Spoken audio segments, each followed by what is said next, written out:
Assalamualaikum warahmatullahi wabarakatuh. Perkenalkan, nama saya Supi Agustina. Saya dari kelompok 4, ingin mempresentasikan materi berdasarkan silabus kelas 4. Materinya yaitu mengenal malaikat dan tugasnya. Adapun anggota kelompok yaitu saya sendiri, Supi Agustina, NPM 30619560087, dan teman saya yang bernama Ipah, NPM 30619560072. Kita lanjut ke pembahasan. Yang pertama yaitu kami ingin membahas tentang pengertian malaikat. Yang kedua, sifat-sifat malaikat. Yang ketiga, nama-nama malaikat dan tugasnya. Yang terakhir, orang yang didekati malaikat. Pembahasan pertama yaitu mengenai tentang pengertian malaikat. Malaikat atau dalam bahasa Arab yaitu malaikah merupakan makhluk yang memiliki kekuatan-kekuatan yang patuh pada ketentuan dan perintah Allah. Malaikat adalah ciptaan Allah yang gaib, yang tidak memiliki nafsu dan pikiran, tidak memiliki orang tua, dan tidak beranak. Malaikat hanya patuh terhadap apa yang diperintahkan oleh Allah Subhanahu wa Ta'ala. Malaikat Allah Subhanahu wa Ta'ala sangatlah banyak, tetapi yang wajib diimani dan diketahui hanyalah 10. Kita lanjut ke pembahasan yang kedua, yaitu mengenai sifat-sifat malaikat. Nah, ada 5 sifat malaikat, diantaranya yaitu yang pertama, suci dari sifat-sifat manusia dan jin seperti hawa nafsu, lapar, sakit, makan, tidur, bercanda, berdebat, dan lainnya. Yang kedua yaitu selalu taat dan takut kepada Allah Subhanahu wa Ta'ala. Yang ketiga yaitu malaikat senantiasa beribadah kepada Allah dan bertasbih. Yang keempat mempunyai sifat dan takut atau khaufit. Yang kelima dapat berubah wujud.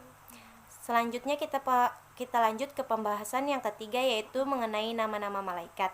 Nah, ada 10 nama-nama malaikat, yaitu yang pertama malaikat Jibril, malaikat Mikail, malaikat Israfil, malaikat Izrail, malaikat Munkar, malaikat Nangkir, malaikat Rakib, malaikat Atid, malaikat Malik, dan malaikat Ridwan. Nah, apa saja tugas-tugas malaikat ini? Yaitu kita lanjut ke pembahasan selanjutnya. Nah, malaikat Jibril memiliki tugas untuk menyampaikan wahyu kepada para nabi dan rasul. Yang kedua, malaikat Mikail bertugas sebagai pembawa kebaikan dan penebar rahmat dari Allah. Malaikat Israfil bertugas meniup sangkakala ketika datangnya hari kiamat dan saat kebangkitan manusia. Yang keempat, malaikat Izrail bertugas mencabut nyawa ketika ajal menjemput. Yang kelima, malaikat Munkar, dan yang keenam, malaikat Nangkir, tugasnya yaitu mendatangi dan bertanya di alam kubur. Yang ketujuh, malaikat Rakib bertugas mencatat amal kebaikan manusia di masa hidupnya. Sedangkan malaikat Atid bertugas mencatat amal keburukan manusia di masa kehidupannya. Yang kesembilan yaitu malaikat Malik bertugas menjaga pintu neraka. Dan yang ke-10, yang terakhir, malaikat Ridwan bertugas menjaga pintu surga. Nah, itu saja pembahasan saya. Selanjutnya akan dilanjutkan oleh rekan saya yang bernama Ipah. Assalamualaikum warahmatullahi wabarakatuh. Perkenalkan, nama saya Ipah. Saya akan melanjutkan presentasi dari saudara Supi Agustina, yaitu teman kelompok saya. Saya akan membahaskan tugas malaikat bagi manusia pada umumnya. Yang biasanya kita tahu itu cuma 10 tugas malaikat. Nah, saya tambahkan dengan pembahasan ini.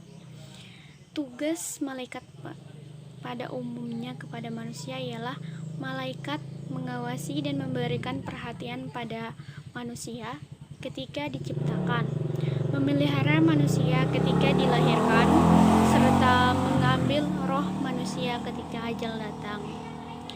Malaikat pun bertugas membawa wahyu dari Allah bagi manusia.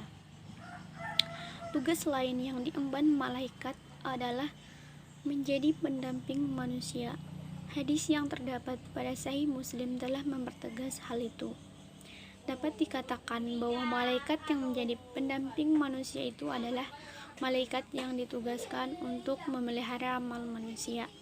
Sementara itu, 2 pendamping manusia yang terdiri atas jin dan malaikat senantiasa berada dalam kondisi bertentangan, yaitu jin mengajak manusia untuk berbuat jahat, sedangkan malaikat mengajak manusia untuk berbuat kebaikan.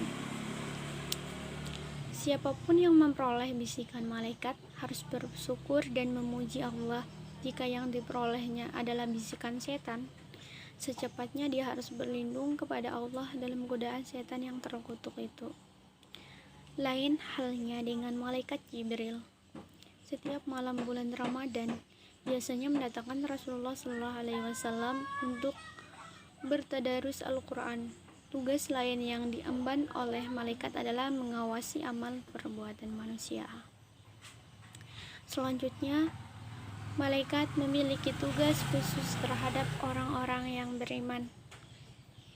Yang pertama, memberikan kecintaan kepada orang-orang beriman. 2. Meluruskan jalan kehidupan orang-orang yang beriman. Yang ketiga, membacakan selawat bagi orang-orang yang beriman dan mengamini doa-doa orang yang beriman. Yang keempat, membacakan istighfar atau permohonan ampunan Allah bagi orang-orang yang beriman. Yang kelima, menghadiri majelis ilmu dan zikir serta menaungi orang-orang yang beriman yang berada di majelis tersebut. 6. Mencatat pahala bagi orang-orang yang melaksanakan sholat Jumat. Yang ketujuh, melakukan pergiliran dalam tugas. Yang kedelapan, turun di tempat yang di dalamnya terdapat pembacaan Al-Quran. Selanjutnya, orang-orang yang didekati malaikat. 1. Orang yang tidur dalam keadaan bersuci. 2. Orang yang sedang duduk menunggu waktu sholat. Yang ketiga, orang yang berada di barisan di depan dalam sholat berjamaah. Yang keempat, orang yang menyambung saf salat berjamaah, tidak membiarkan kosong di dalam saf. Yang kelima, para malaikat mengucapkan amin ketika seorang imam selesai membaca Al-Fatihah. Yang keenam, orang yang duduk di tempat salatnya setelah melakukan sholat. Yang ketujuh, orang-orang yang melakukan salat subuh dan asar secara berjamaah. Yang kedelapan, orang yang mendoakan saudaranya tanpa sepengetahuan orang yang didoakannya. Yang kesembilan, orang-orang yang berinfak. Yang kesepuluh, orang yang sedang makan sahur. Yang kesebelas, orang yang sedang menjenguk orang sakit. Yang ke-12, seorang yang sedang mengajarkan kebaikan kepada orang lain. Kesimpulan dari presentasi kami ialah mengetahui pengertian malaikat, mempercayai dan meyakini adanya malaikat, yang kemudian dilanjutkan dengan mengetahui sifat-sifatnya, nama dan tugasnya, serta siapa saja orang-orang yang didekati dan dijauhi oleh malaikat. Sekian dari presentasi kami berdua, yaitu Supi Agustina dan saya sendiri. Mohon maaf atas kekurangannya. Kita saling belajar. Wassalamualaikum warahmatullahi wabarakatuh.